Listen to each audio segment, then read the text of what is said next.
Good morning. I have to say one thing that's really nice. I was the editor of the book review for quite some time, and I was never allowed to express my opinions about a writer, so I'd have to be studiously neutral. So it's very nice now that I'm no longer in that position to be able to say how much I love Lawrence Wright's work, how much I admire it and appreciate it, and I'm very excited to talk to him. So thank you all for being here. And Larry, most people probably have read at least one of your books here, but I just want to name, I'm not even going to name all of them, a few of them to give people a sense of the breadth and range. You wrote about Al Qaeda and the looming tower. You've written about twins. You've written about Scientology and Going Clear.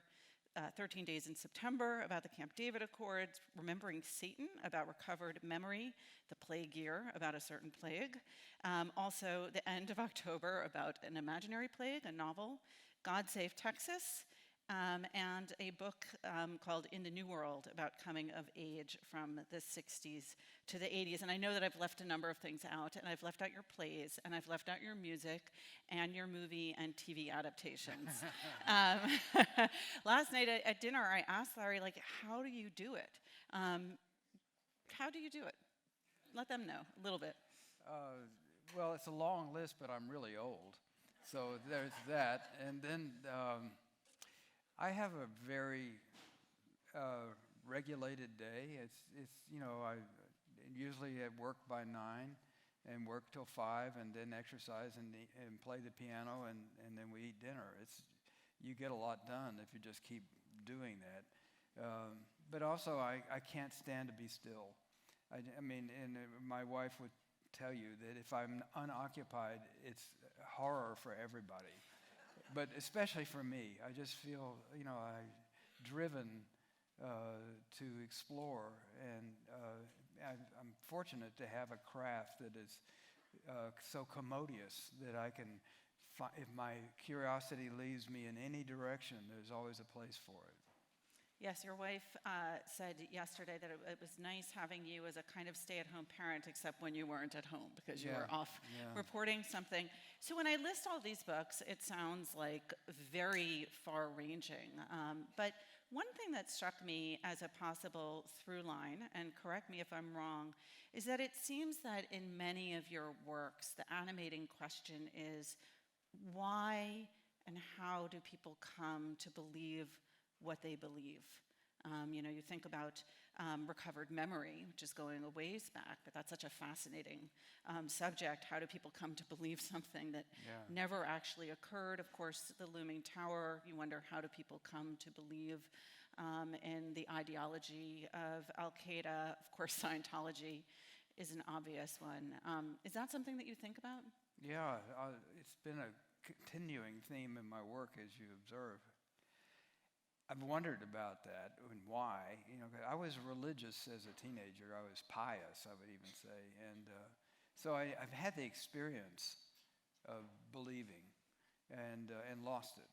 But, I think oftentimes as reporters, we spend a lot of time writing about politics.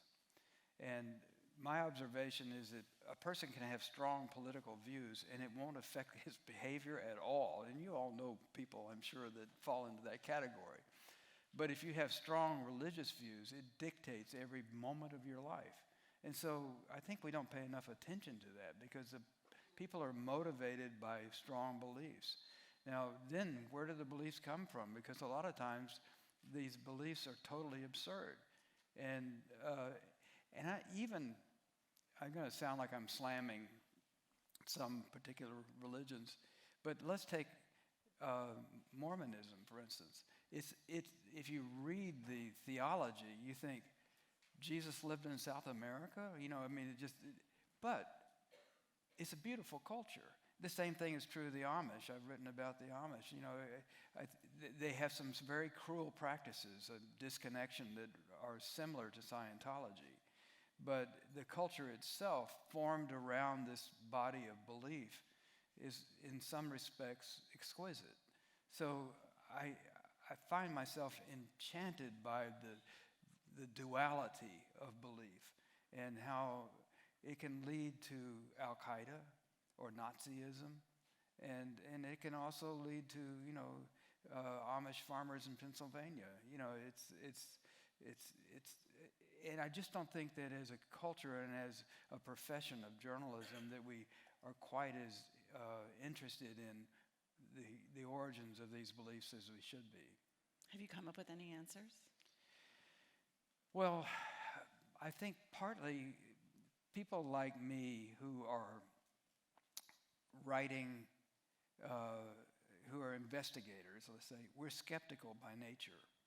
And when we run into people who have deep-seated beliefs, you tend to disregard them.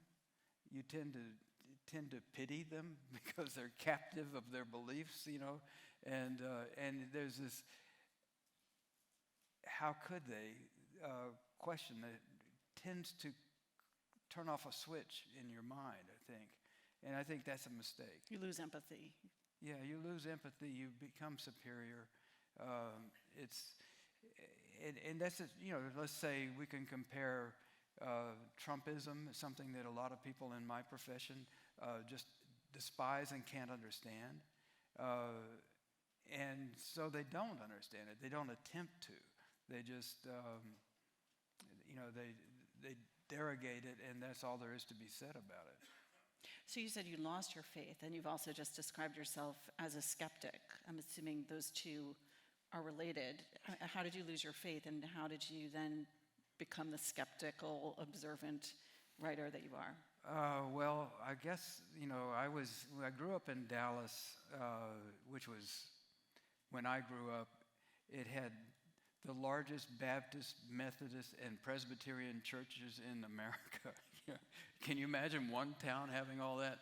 At the same time, it had the highest homicide rate, the highest divorce rate, and so there was a contradiction, right? And the people who had the Cadillacs in the parking lot were the ones that were blessed, and there were a lot of things that I observed as a young person in that church.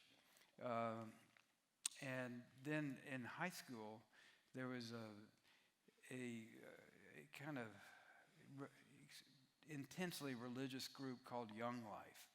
And I was not popular in high school. But when I got into Young Life, there was a community of people. And one of the things I observed is that you can advance in a religious, or let's say a belief system, by simply believing in more.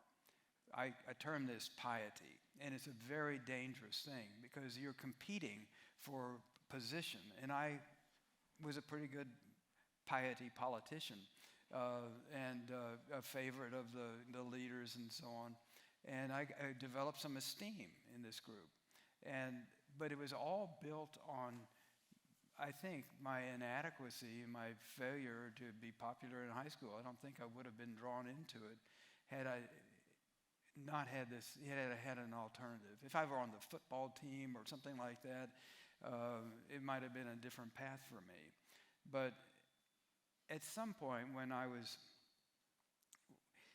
because I was seen as being the big intellectual in the group, the leader of we had a debate. We're getting ready to go to college. You're going to meet people who don't believe as we do. And so, Larry, would you take the position of being the skeptic and this sort of thing? Boy, did I find myself in that role. I devastated all the audience. And I thought, who have I been kidding? And so by the time I got to college, I was already taking a big step away from that. But I got caught up in existentialism, and Kierkegaard was it was a bridge away from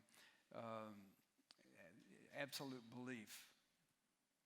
I'm going to read something, an excerpt. This is from the opening of one of my favorite book reviews ever to run in the New York Times Book Review, written by Michael Kinsley. And this was a review of your book, Going Clear, on Scientology, continuing a little bit with the belief theme here. So this is how that review opened. That crunching sound you hear is Lawrence Wright bending over backward to be fair to Scientology. Every deceptive comparison with Mormonism and other religions is given a respectful hearing. Every ludicrous bit of church dogma is served up deadpan. This makes the book's indictment that much more powerful. Open almost any page at random. That tape of L. Ron Hubbard, Scientology's founder, that Wright quotes from, quote, "It was part of a lecture Hubbard gave in 1963 in which he talked about the between lives period, where Thetans are transported to Venus to have their memories erased," unquote. So, delivered without judgment. Here's my question. Do you think about this notion of fairness a lot as a writer, and how important is it to you? I think it's very important, and I think one evidence of it is how distrusted the press is now, and we have to find a way to navigate ourselves back into a place of trust with our readers, and I think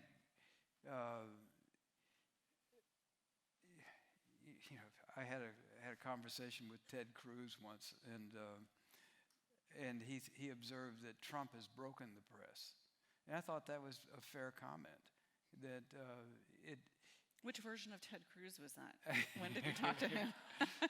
He asked me to have lunch. I don't know why. It was totally bizarre, but 4 hours in the Four Seasons, and it was it was kind of like a fantasy to be able to sit down and talk to somebody like that that I'm not interviewing, and this is totally off the record. Although I'm going to tell you something. No one's listening. Go on. It never was said to be off the record, but I remember saying, "Ted, climate change? Come on." I said, "Well, Larry, you know that there are satellites in space that haven't observed a change in temperature in 70 years. I said, "Well, there are thermometers on Earth." But to have that kind of freewheeling exchange was a lot of fun. It was very sporting.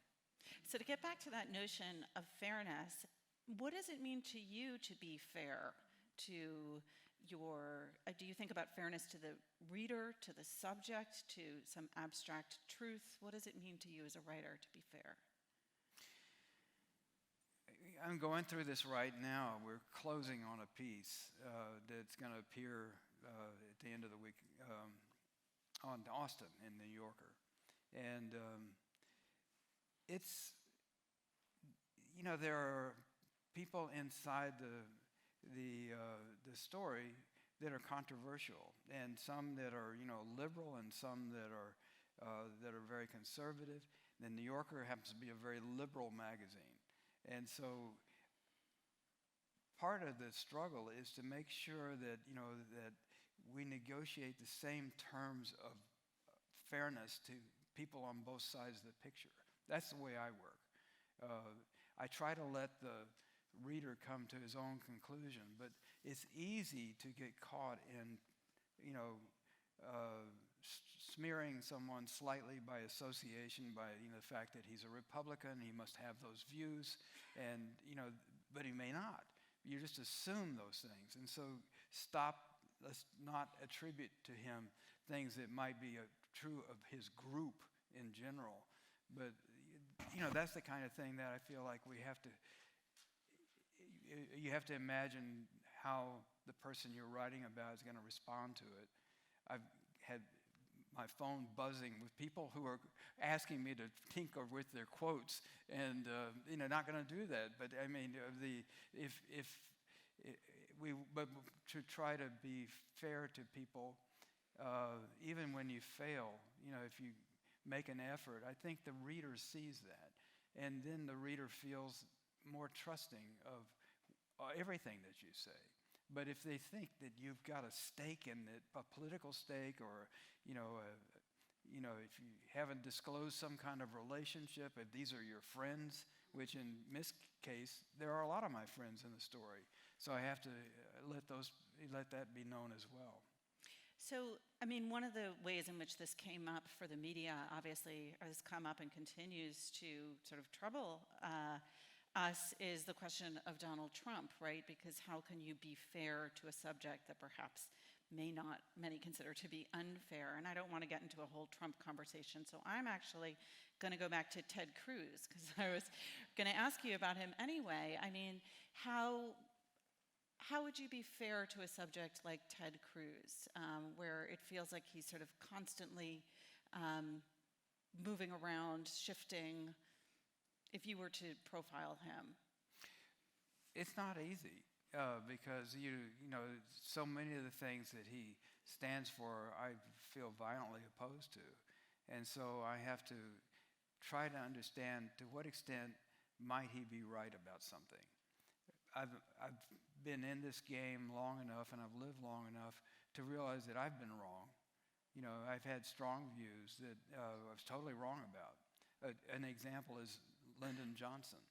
You know, I grew up in Texas. I was deeply ashamed of Lyndon Johnson, you know, and I didn't like the way he talked, you know, because I talked like that, and I heard myself for the first time ever in Spanish language class, and I sounded like LBJ ordering a plate of enchiladas. You know, I just didn't want to have anything to do with him. He represented me in a way that, and it turned out to be, you know, one of the great presidents of our era. And, you know, and I didn't see what he was accomplishing. I was only seeing the things that I opposed. So this was Vietnam War era Lyndon Johnson that you grew up draft opposed age, to. and that was, all of those things were feeding into my prejudice against him.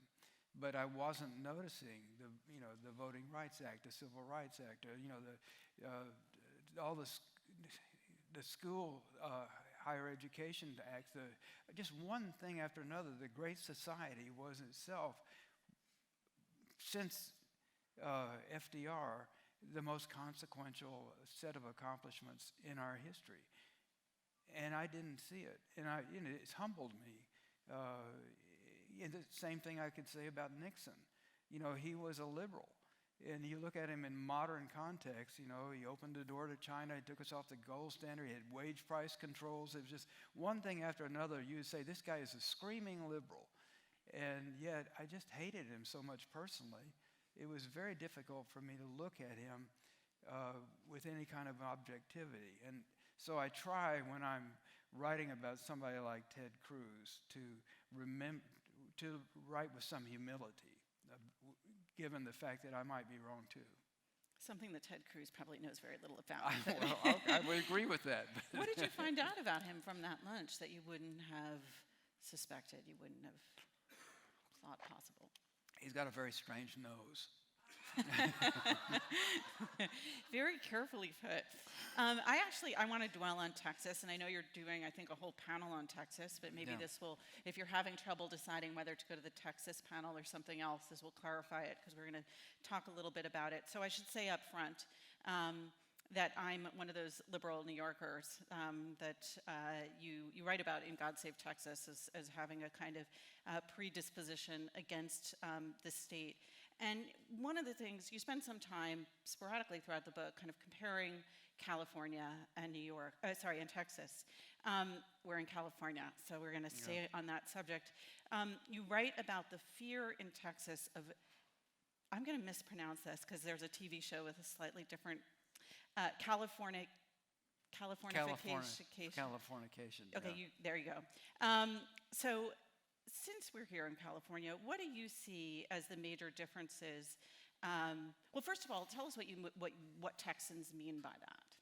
Well, it means liberalism, basically. And, you know, I think it's fascinating, country that we have, the United States. Each of the states has their own system. And California and Texas, number one and number two in terms of size and economy. They are seesaws. When I was a kid, California was all red and Texas was all blue. And California was as red as it is blue now, and Texas vice versa. And it changed.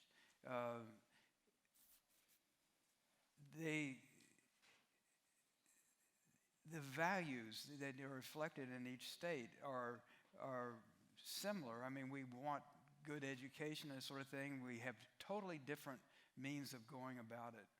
And weirdly enough, with very different policies, the outcomes are often extremely similar. Our demographies are practically identical. You know, we're both majority-minority states, as all of the U.S. will be, so we're pioneers in that regard. But, you know, we've adopted entirely different models. And I'd have to say, right now, Texas is succeeding in a way that California is not, because people are leaving California. And there's this massive migration into Texas. Into Austin, specifically, but a lot of it. Also Dallas, Fort Worth, but Austin is the fastest growing city in America, and it's the 11th largest city now. And it was a little college town when we moved there in 1980. So it's been neck-snapping to watch the changes that have occurred in the time that we've been there. And by 2050, Texas will have doubled in size, at which time, given current trends, it'll be the size of New York and California combined. It'll be the single most powerful political entity and economic entity in the country. It's going to rule America. And I know that's a shock to a lot of you, but it's a shock to Texans, and we haven't taken it on yet, that we have this responsibility. Texas has always had this sense of being an outsider. And there's a kind of privilege, a kind of like a victim claiming, you know, we don't have the power. It's all the East Coast. This is, you know, the East and the West Coast, the elites.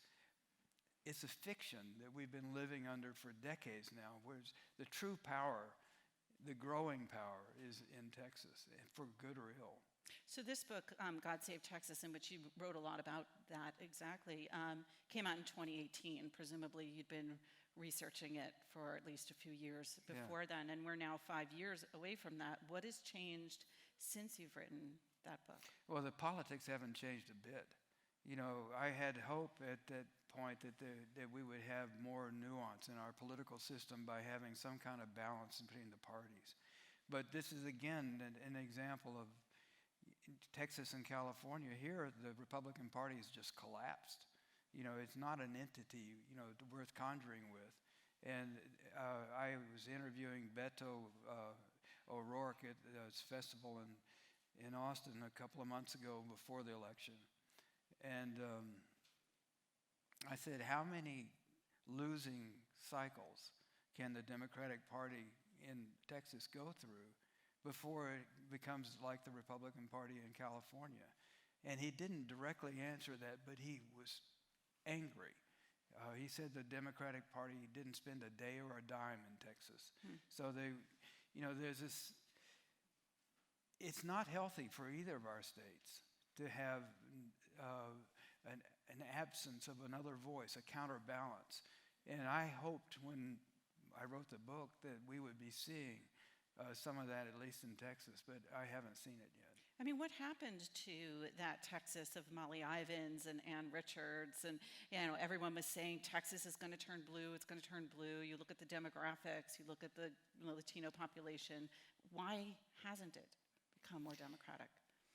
I think it will turn blue, or purple at least at some point. Demographically, it is headed that direction. And if and when that happens, it's going to be very difficult for the Republican Party to find a path to the White House. But why it hasn't happened yet, let's start with the Hispanic vote.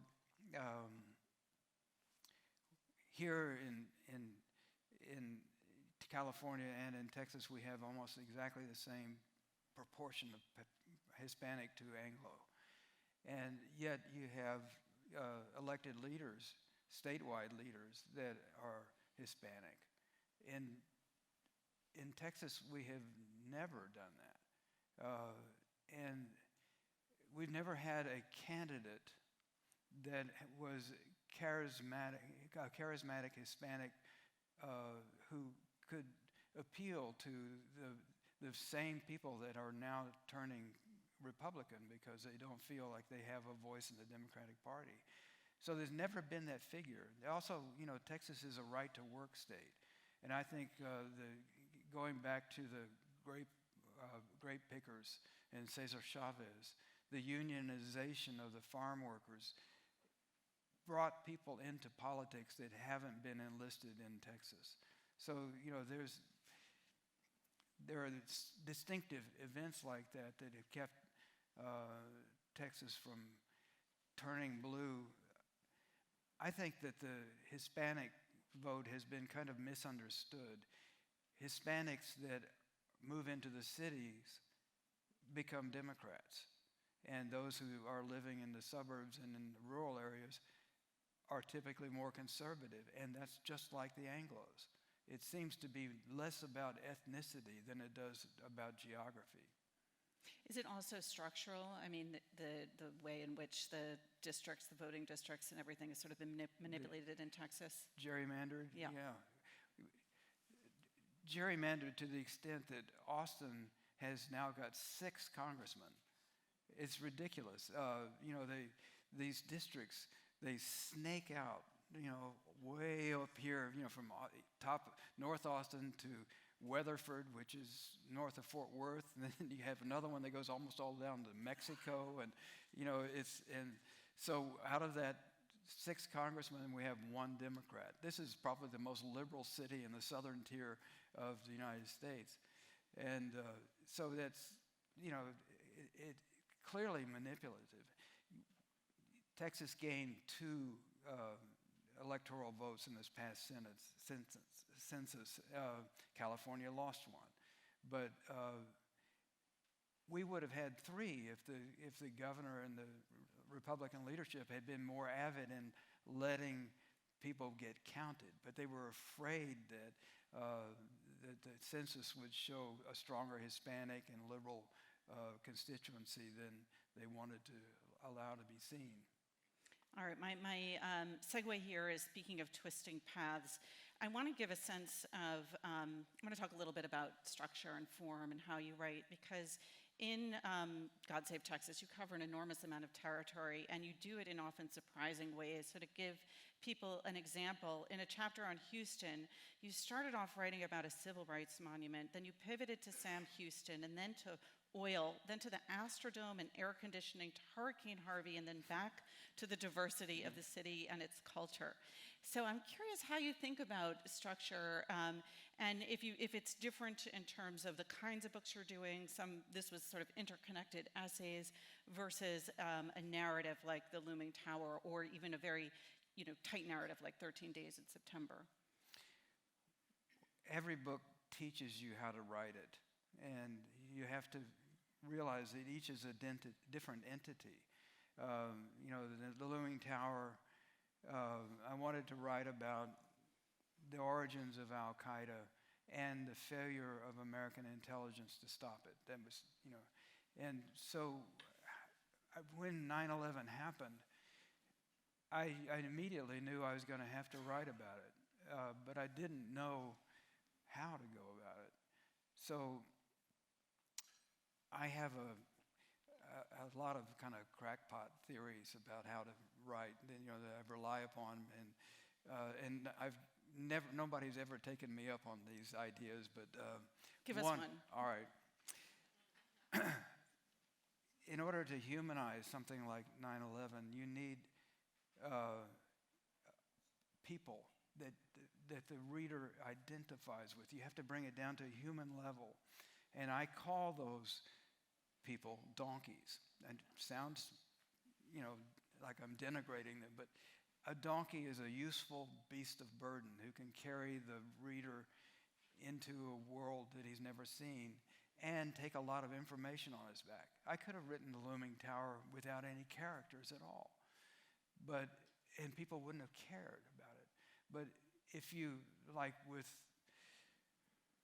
the American intelligence, when after 9/11 I was trying to find individuals who had perished in the towers, and looking for a donkey, and I found John O'Neill on the Washington Post site. It was an obituary 3 days after 9/11. he had been pushed out of the FBI because he had taken classified information out of the office. Sound familiar? And so he got a job as the head of security at the World Trade Center. And his friend said, John, you'll be safe now because they bombed the Trade Center in '93. And he said, no, they'll come back to finish the job. So when I thought about it initially, when I first saw, his obit, I thought, this is, like a farce in a way, that he was the guy that was going to stop Al Qaeda, and instead of getting bin Laden got him. But I began to realize it was like a Greek tragedy. He was going to meet his fate. If you're writing about the FBI and its failures, and you have such a flawed, fascinating human being as John O'Neill, it glues readers to the page. And I have a lot of, tricks that I use, like something a friend of mine called the rubber band theory, which is that you plant an idea and you sort of ask a question, and then you don't answer it. And you did this in Going Clear and in The Looming Tower, where it's almost like a TV thing, right? You throw people in, and then you go and you pull back. It's what makes the pages turn, the suspense. And sometimes you have to refresh, oh, by the way, you don't know the answer to this, to keep going. But I've learned a lot from, I also write movies and plays, and they have no narrative at all. It's all characters and scenes. Those are really powerful tools for any writer in any form.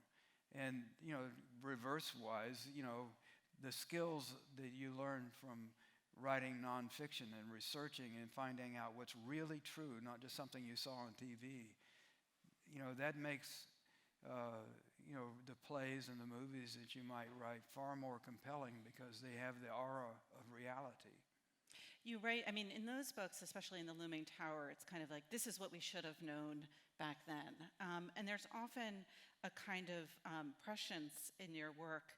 I want you to tell the story about a dream that you had, and then about what happened on a bus the next day. Prescience, that's weird. Yeah. Yeah, okay. This was back when I was in high school, and we lived in Dallas, and we were going to take a trip to Mexico, and we're going to go fishing, in this little fishing village in Topolobampo in the Pacific coast.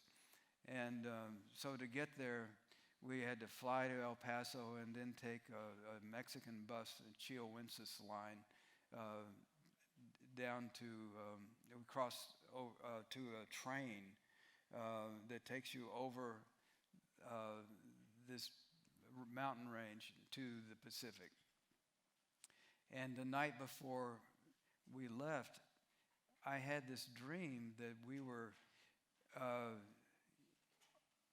it seemed like we were in a bus or a train or something like that, and I was suddenly up in the air. And luggage was flying around, and I was, wondering what was going on, and I looked back and I saw my mother, and her head came off. And it's one of those dreams you really remember, So when I told my sisters about it, and they were like, should we go, And so, but it was a dream.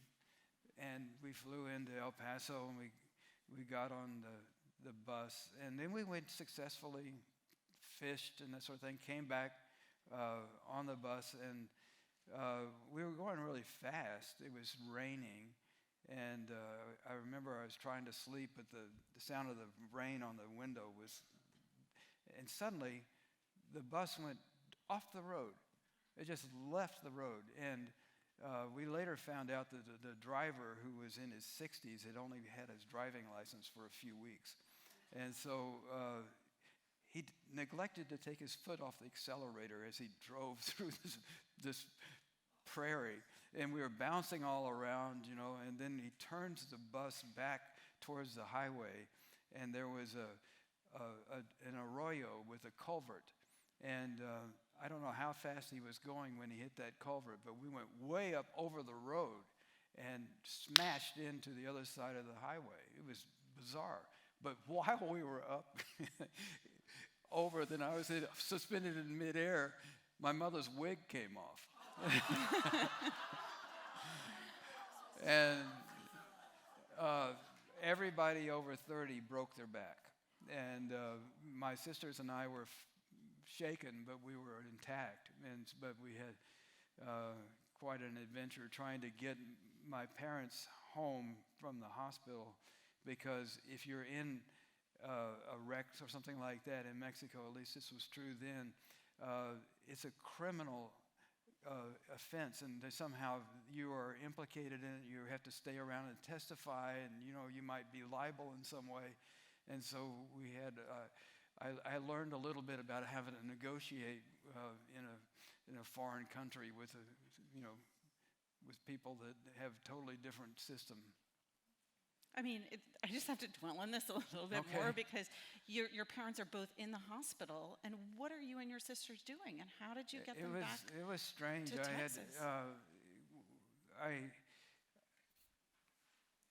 First of all, we had to make sure that they were getting care, and so we were. The Mexican hospital was in Juarez was fine. They put them in body casts that looked like mountain peaks, and I called our family doctor, and Robert Cox, and he said he was going to get the Republic Bank plane and fly down there and get them out of there, and he said, find me a bed, son. He's 6'7". So, give me a big bed, and I'll be down there. Everything in Texas huge, okay. So he flew down, and he spread around some money, and we got clearance to, that made the warrant go away, and we flew back to Dallas. I feel like that whole thing has to be another book at some point. But I bring up this, I don't believe in psychic powers, and yet you did write a pandemic novel the end of October, right before a pandemic. So just explain that. All right, well, I want to say this whole prophet stuff is overblown. I wrote a movie called The Siege with Denzel Washington about what would happen if terrorism came to America. In 1998, I wrote it, and it would be in New York, and it was Islamic terrorism, and what would happen. It was a question I posed, and I researched what we would do, and torture and all that sort of thing was a part of it, and so it was a bust when it came out, but it was the most rented movie in America after 9/11. You're not helping with the prophecy, like debunking that theory. All I'm saying is it started just with a question. It wasn't like I see a tragedy coming. It was what would here in Paris and New York and Tel Aviv, you had terrorist attacks all the time. What would happen if it happened in our country? And with the plague year and with the end of October, that actually started. Ridley Scott, the filmmaker, had asked me to write about, a screenplay about the end of civilization, which I thought would be fun. And I thought, well, how would civilization end? And I thought, well, nuclear bombs, but where would you have a hero in that? And I, as a young reporter, had written some articles. We lived in Atlanta, and I wrote some articles out of the Center for Disease Control, and I really admired the people that I met there. At the time, it was the most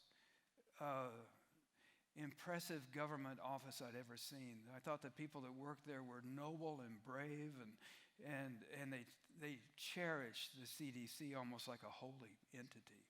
So I reflected on that, and I thought, well, a pandemic would do a pretty good job, and I had. So I had some experience writing about pandemics, and I thought, well, I'll just do that. So that's how that came about. It wasn't. I don't recommend writing a book that comes out during a pandemic when all the bookstores are closed. So I got a lot of credit for writing for my prescience, but not for my wisdom.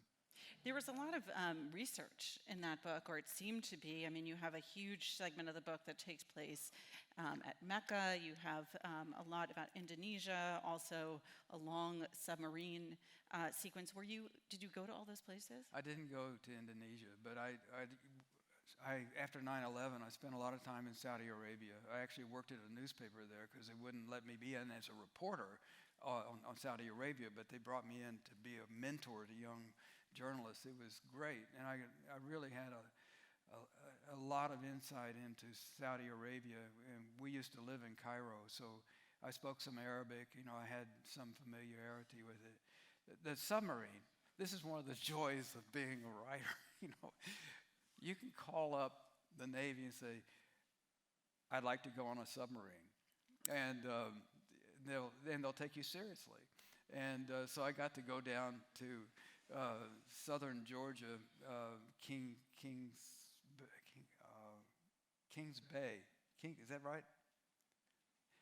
Kings Bay, yeah. And that's where we keep the boomers, as they're called. And they're called boomers because they each have 24 nuclear intercontinental missiles on them, each of them with 10 warheads, each of the warheads many times greater than Hiroshima, on one submarine.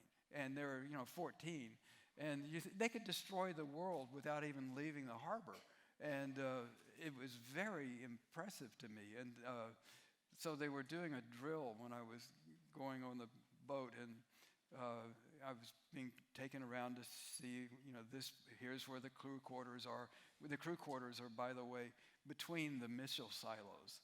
And so you're kind of snug up to these silos that are all painted this lipstick red. And this is the targeting room. This is where the trigger is. Oh, where's the trigger? It's here. And it looked like a pistol grip attached to a coil of wire, and they handed it to me, and they said, "Would you like to push some buttons?" We're still here, so.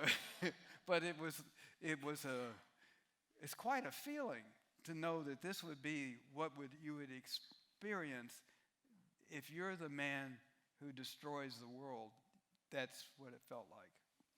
So when the pandemic happened, everyone who was writing a book or had a book about to come out thought, "Oh no, what does this mean for the book?" So I'm just curious, what was the conversation like when the pandemic happened and you had a novel about a pandemic? Well, did you think "Oh no," or "This is good," or?